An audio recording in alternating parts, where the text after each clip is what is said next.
Ya. Dan kalau tadi terkait privacy-nya ya, itu tadi saya bilang jawabannya kan kita yang kontrol ya. Kita ditanya apa, kita punya kendali, kita mau jawab apa gitu. Orang mungkin bisa aja berusaha untuk mengorek privacy kita, tapi kan kuncinya di kita kasih nggak nih informasinya atau enggak gitu. Kalau emang kita nggak berkenan, ya udah nggak usah dikasih, simpel itu sebenarnya. Bahwasannya orang tersebut mencoba, ya itu haknya dia gitu. Tapi kita juga punya hak untuk mau memberikan atau tidak informasi itu.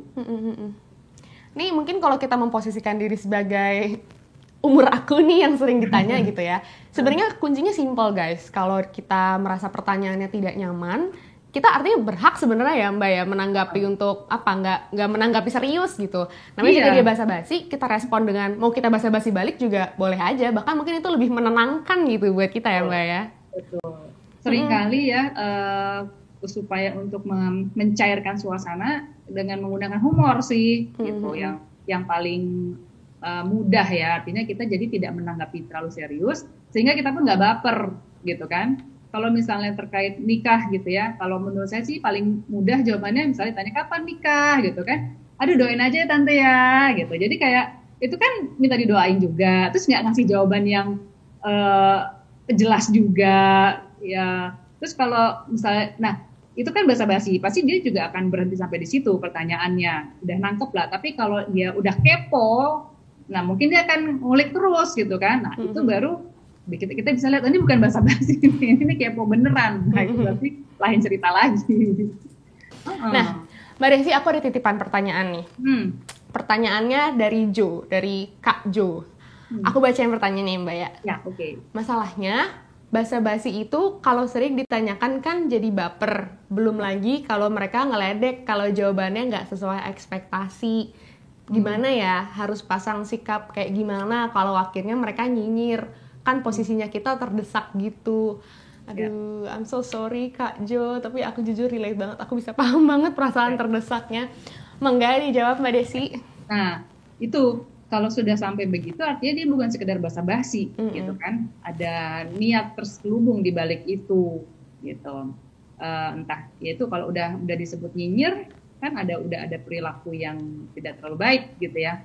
Kalau ini yang dimaksud dengan nyinyir gitu, lalu meledek, itu kan udah masuk ke perbincangan yang toksik gitu ya. Artinya memang salah satu pihak tidak merasa nyaman. Nah, kalau berada di situasi seperti itu, boleh kita silam. Gitu. Artinya nggak usah membiarkan diri berada di percakapan itu. Bukan berarti harus pergi atau pulang gitu ya. Misalnya lagi silaturahmi keluarga gitu ya. Tapi nggak harus terjebak di percakapan itu. Kalau memang kita bisa alihkan pertanyaan ke yang lainnya, gitu ya, atau ya pindah ke saudara yang lain ngobrolnya. Kalau memang itu bisa dilakukan sih nggak salah kok, nggak salah.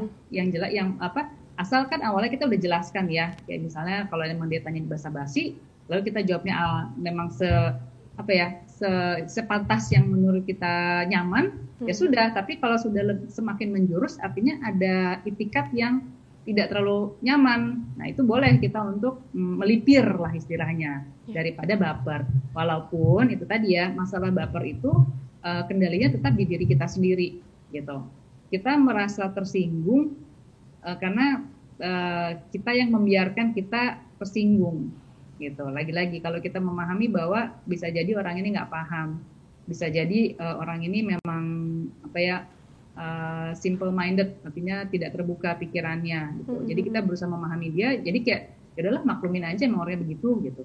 Nah itu bisa untuk kita tidak baper gitu. Tapi mungkin keterampilan seperti itu perlu diasah ya, perlu dilatih, dan memang nggak mudah ya. Ya ngapain juga ketemu orang yang sering bikin baper kan. Kalau mau latihan anti baper kan harus sering-sering dinyinyirin ya, tapi kan nggak nyaman ya dinyinyirin terus gitu. Tapi intinya adalah ya itu sih, kita mencoba memahami orang lain gitu, bahwa dia ngomong seperti itu. Jadi saya pernah bahas juga nih, orang kalau menyerang orang lain gitu ya, dia nyinyirin orang lain atau kayak ngungkit kekurangannya orang lain, bisa jadi orang tersebut sekedar melindungi dirinya untuk menutupi kekurangan dirinya gitu. Jadi kalau kita seolah-olah kalau ini kan jadi kayak dibully gitu misalnya ya. Orang yang membuli itu ada kecenderungan dia sebenarnya merasa inferior tapi menutupinya dengan cara merendahkan orang lain gitu. Ada yang seperti itu. Nah, kalau kita berpikirnya cara yang seperti itu, yang ada biasanya sih bisa untuk nggak terlalu dibawa baper ya, karena kayak ngeliat, aduh ini orang kasihan banget sih caranya seperti ini gitu. Tapi nggak perlu juga diperdalam ya percakapannya, karena tadi yang ada terjadi konflik gitu. Ini kan dalam konteks yang basa-basi silaturahmi yang mungkin pertemuannya nggak terlalu lama gitu ya. Jadi kenapa saya bilang jangan dibawa baper, karena very very temporary gitu kan. Mungkin ketemunya juga paling setengah jam gitu kan, paling lama kayak gitu.